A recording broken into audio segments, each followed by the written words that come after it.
નમસ્કાર દર્શક મિત્રો, આપ જોઈ રહ્યા છો આજકા ભારત ન્યૂઝ। હું છું તમારી સાથે ઇકબાલ શાહ। વધતી જતી મોંઘવારી અને લગ્નના થતા ખોટા ખર્ચાઓને અટકાવવા વિવિધ સમાજોએ દ્વારા સમૂહ લગ્ન ઉત્સવનું આયોજન કરવામાં આવતું હોય છે।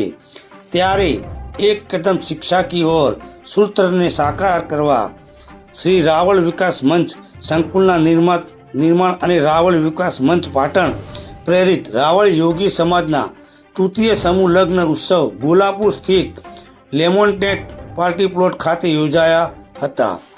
આ તૃતીય સમૂહ લગ્ન ઉત્સવમાં સમાજના 26 જેટલા નવદંપતીઓએ પ્રભુતામાં પગલાં પાડી પોતાના નવજીવનની કેડી કંડારી હતી। તો આ પ્રસંગે ઉપસ્થિત સમાજના આગેવાનો, દાતાઓ અને મહેમાનોનું રાવળ વિકાસ મંચના પ્રમુખ પ્રહલાદભાઈ સહિત કારોબારી સમિતિએ સન્માન સ્વાગત કરી તેઓનું આવકાર્યા હતા। તો આ સમૂહ લગ્ન ઉત્સવની બચતમાંથી શ્રી રાવળ વિકાસ મંચ સંકુલ સુજનીપુર રોડ પર ભવ્ય નિર્માણ કરવામાં શુભ આશયથી સમૂહ લગ્ન ઉત્સવનું આયોજન કરવામાં આવ્યું હતું। તો મોટી સંખ્યામાં સમાજના આગેવાનો, હોદ્દેદારો સહિત સમાજના લોકો સમૂહ લગ્ન ઉત્સવમાં ઉપસ્થિત રહીને નવ દંપતીઓને આશીર્વાદ પાઠવ્યા હતા।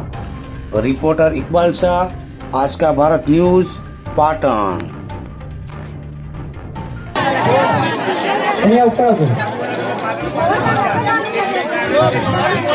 नमो ब्रह्मण देवाय गौ ब्राह्मणाय जगत विदाय कृष्णाय गोविंदाय नमो।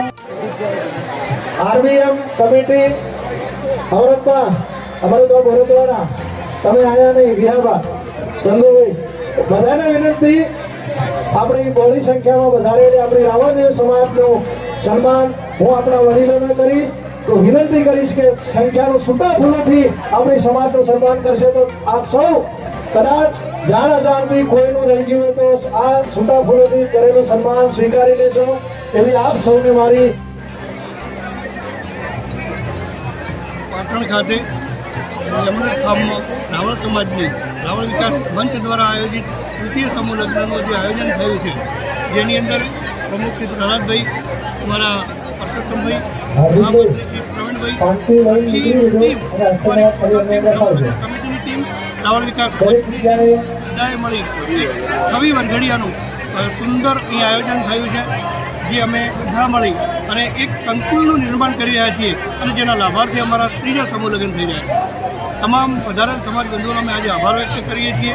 મીડિયા તરીકે આપનો પણ આભાર માનીએ છીએ કે અમને કવરેજ આપી અને આ જગ્યા જે અમારી કેસી પટેલ સાહેબે અમને ખરેખર સમૂહ લગ્ન કરવા માટે આપી તો એમનો પણ ખૂબ ખૂબ આભાર માનું છું અને સાથે સાથે તમામ દાતાઓ અમારા એમનો પણ હું આજે સૌ વતી આભાર વ્યક્ત કરું છું।